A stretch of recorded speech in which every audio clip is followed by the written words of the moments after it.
Locked On Podcast Network presents Locked On Sports Today. The Dodgers swept the Tokyo series as they look to defend their World Series championship in 2025. Also, we'll tell you who to expect to cut down the nets in the women's NCAA tournament, and the Cavs are still the best in the East. I'm Peter Bukowski, starting your day with the can't-miss stories and biggest debates in sports. You're Locked On Sports Today. Searching all major sports. Found.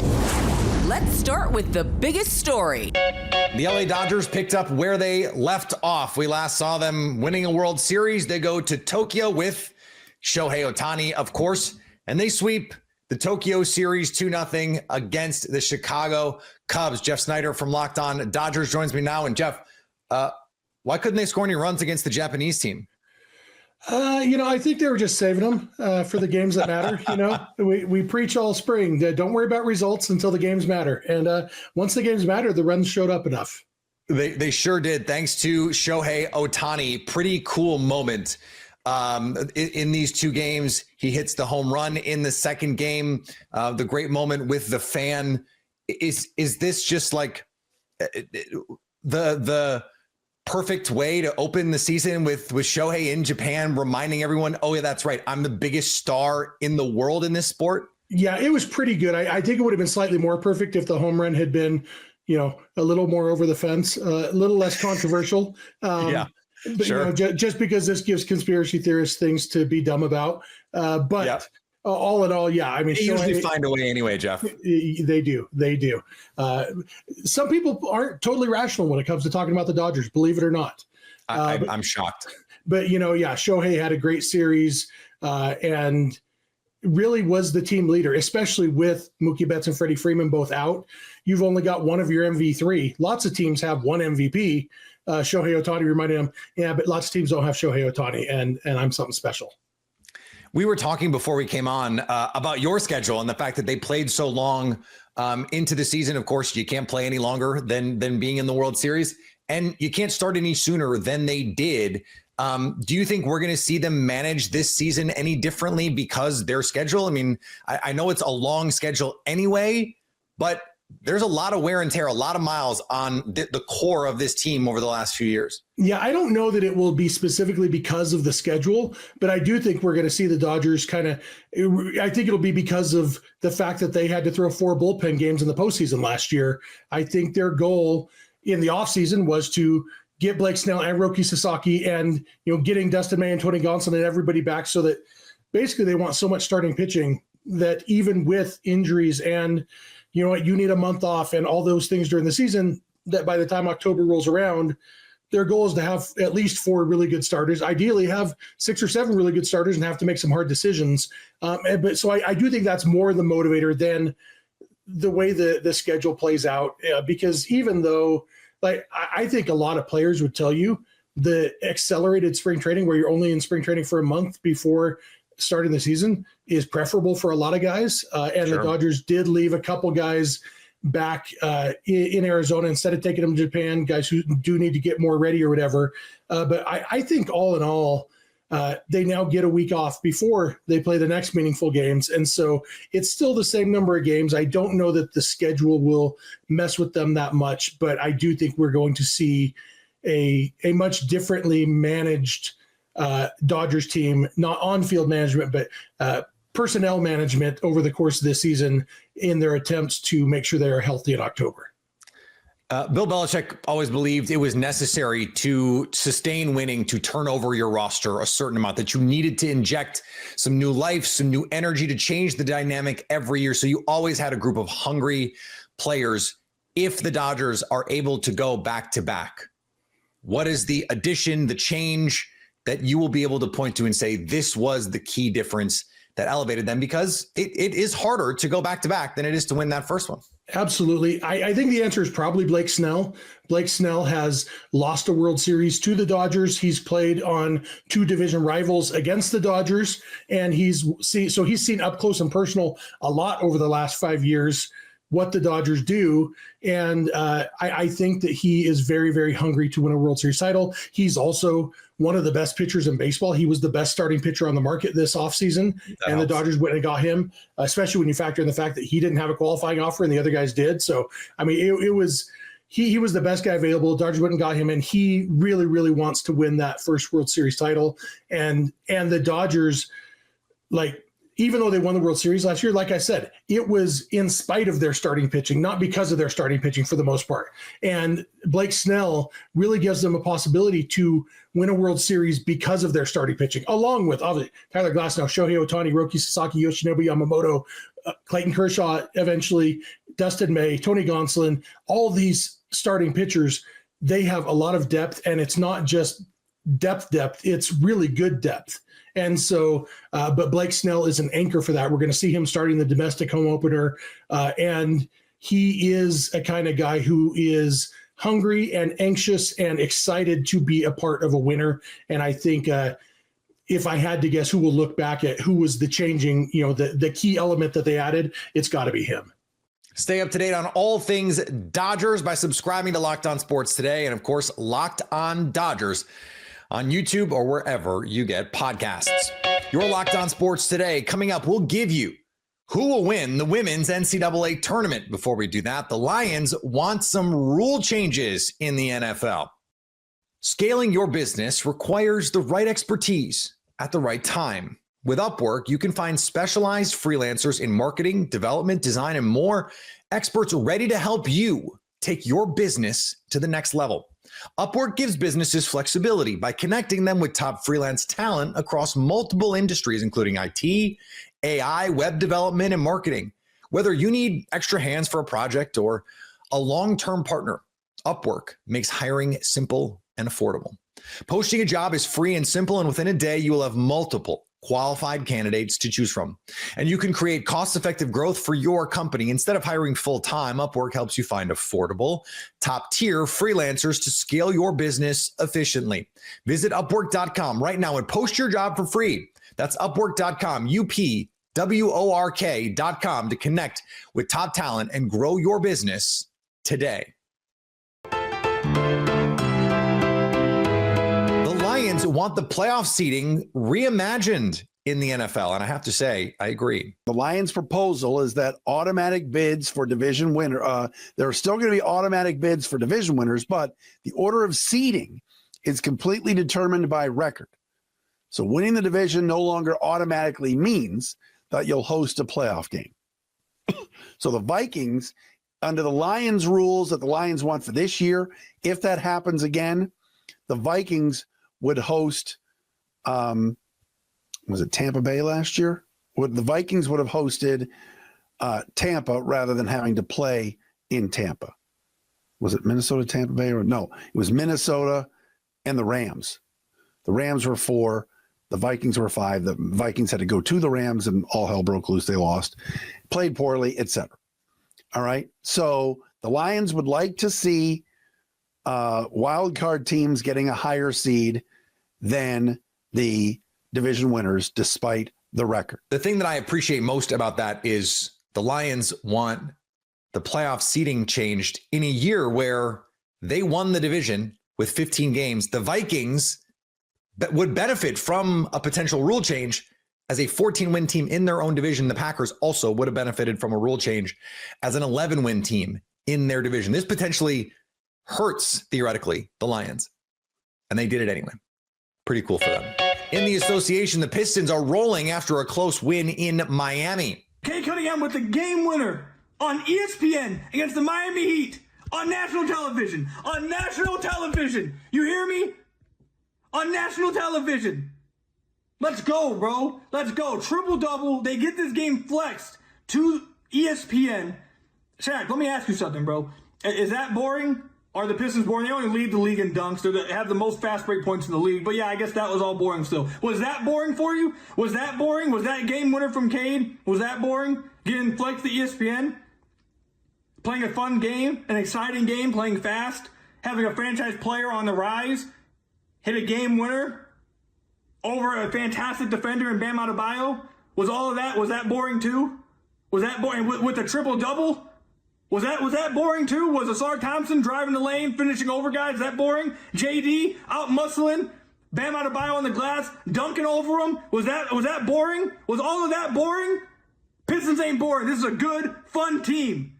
Kate Cunningham, bro, that's his moment. Let's go. The Pacers improved their standing in the East with a win over the Mavs. Tony East here with Locked On Pacers standing on the spot where Andrew Nembhard, heroics, once again a left slot three to give the Pacers a late lead as they pull off a miraculous final minute to beat the Mavericks. Pacers down 7 with 60 seconds to go. They're down 11 in the fourth quarter. They really tripped all over themselves. They're up 16 in the first half. Were terrible on defense for much of the rest of the game, but a literally perfect final minute in terms of Mavs errors and Pacers makes gets the Pacers a win that they feel like they should have had the whole time. It was tougher than it needed to be for the Pacers, who now have 3 crazy threes to take leads in the final minute in about a week. They've been squeaking by, and they get this one once again. Benedict Mathurin, terrific in the fourth quarter. 16 of his 23 points in that period, a bunch of them in the final 6 minutes. Pascal Siakam returns with 29 points. Pacers win 2 in a row without Tyrese Haliburton as they keep the 4th spot in the Eastern Conference. We'll have much more from a big win on Locked On Pacers. And in college basketball news, outside of the tournament, NC State is getting Will Wade to be their next basketball coach from McNeese State. We got our man. We got our great white shark. Verbally, or allegedly, I guess I should say. A lot of people, I want to clear the air on something here. This is 99% done. It's not 100% until McNeese loses in the tournament. So we still have to hope and pray they don't go to the Final Four. I hope I did not jinx them to all you know what by saying that, but this is 99% done. We are on now the 1 yard line. Jalen Hurts is our quarterback, and Jason Kelsey is at center. That's how confident the NC State should be that this is going to be a done deal. Kenton, hashtag Wade to State.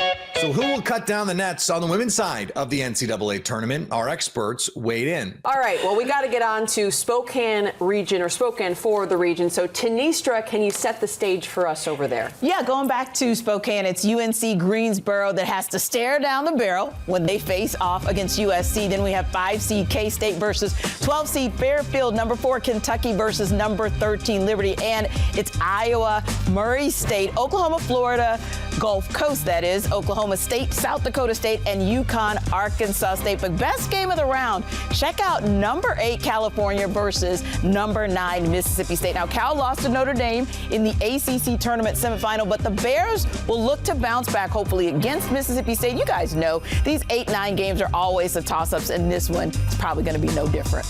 Absolutely. Plenty to look forward to, and I'm really looking forward to Monique's Spokane 4 region because there is a matchup you're watching that I also really like, and that's a potential meeting between the Iowa Hawkeyes and UConn. You also have the Hawkeyes upsetting third-seeded Oklahoma just to get there, and Iowa's been playing really good basketball recently. What are you expecting from the Hawkeyes? Well, you've been watching them all season, being with the Big Ten, so you know that this team is so much better than their record reflects. They were down big, up big against UCLA. UCLA ended up coming back, beating USC. Those games give you confidence going into postseason, so they're battle-tested.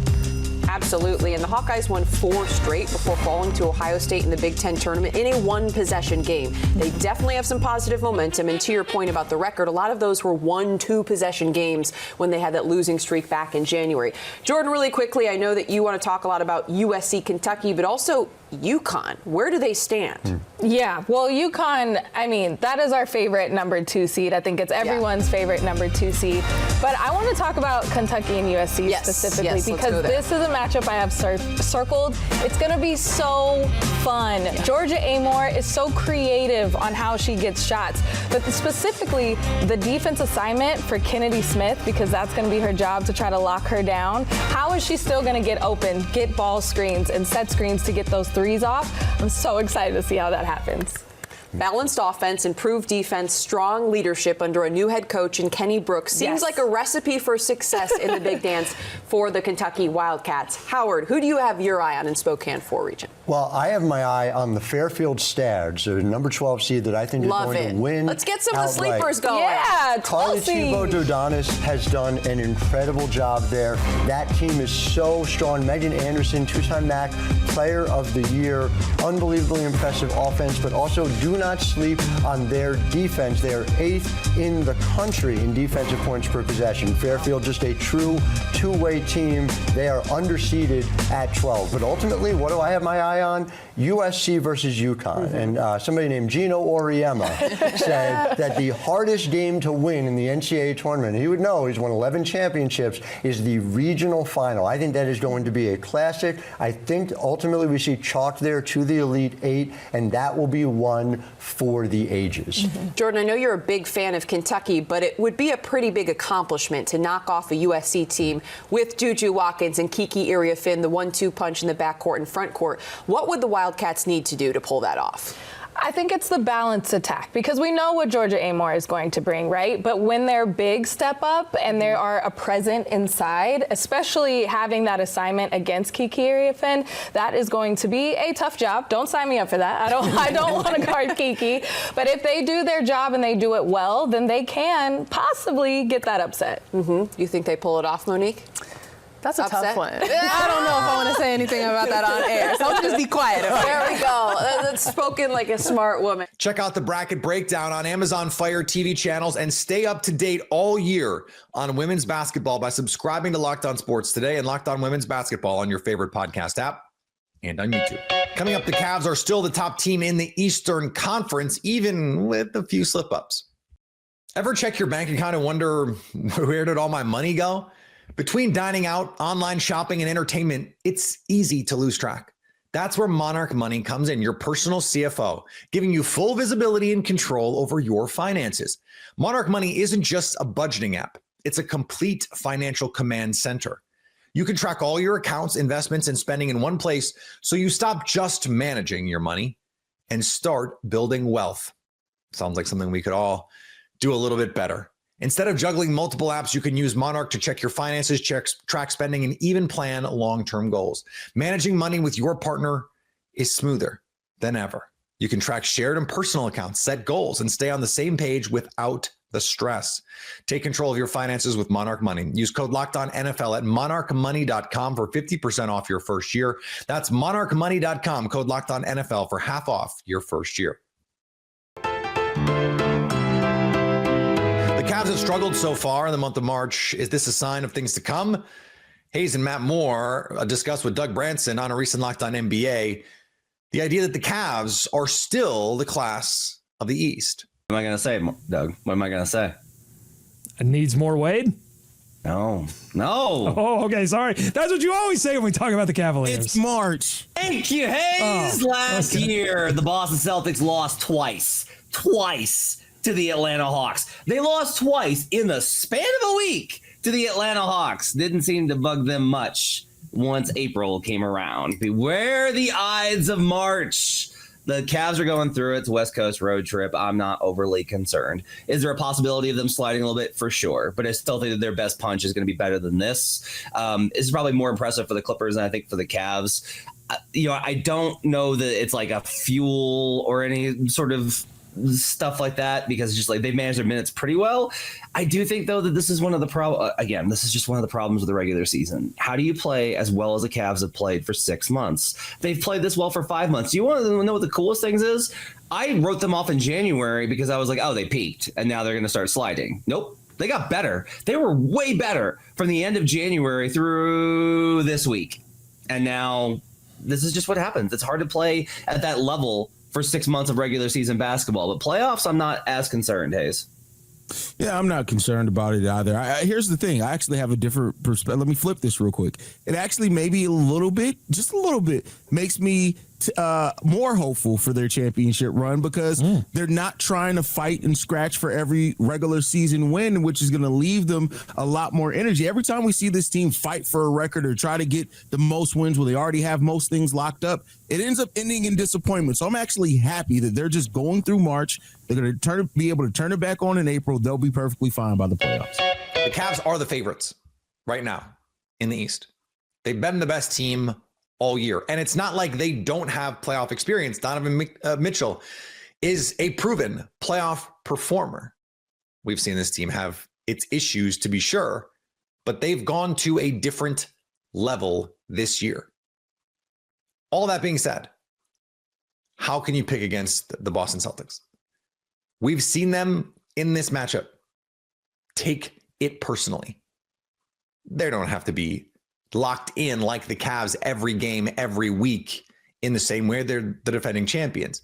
A healthy Celtics team, I think, is probably still the best team in the NBA. But the Cavs are the favorites. I think both of those things can be true until they're not. And finally, Sota Fujimori is the luckiest 10-year-old in Japan today. Sitting in the right center field Wednesday night at the Tokyo Dome, he watched Shohei Ohtani, ever heard of him, that home run in the 5th inning fall off the hands of another fan nearby and back onto the field.